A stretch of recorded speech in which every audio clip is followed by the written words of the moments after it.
મેદડામાં બાબા સાહેબની જન્મજયંતિ પ્રસંગે શોભાયાત્રા।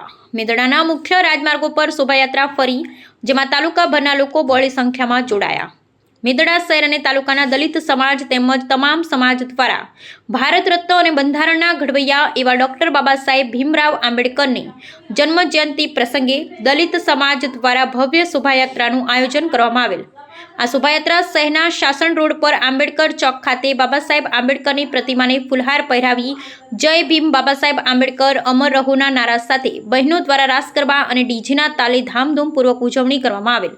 શોભાયાત્રા આંબેડકર ચોકથી શરૂ કરી સરદાર વલ્લભભાઈ પટેલની પ્રતિમાને ફૂલહાર કરી આગળ પ્રસ્થાન કરતા જૂનાગઢ બાયપાસ રોડ પર આવેલા શહીદ ભગતસિંહના સ્ટેચ્યુ સુધી બાઇક રેલી સ્વરૂપે ભગતસિંહના સ્ટેચ્યુને ફૂલહાર પહેરાવી વિવિધ નારાઓ લગાવ્યા। મેદડા પોલીસ સ્ટેશનના પીએસઆઈ સોનારા અને સમગ્ર પોલીસ સ્ટાફ દ્વારા કોઈ પણ પ્રકારના અનિચ્છનીય બનાવ ન બને તે માટે ચુસ્તપણે પોલીસ બંદોબસ્ત ગોઠવાયો હતો। અહેવાલ કમલેશ મહેતા, લોકાર્પણ।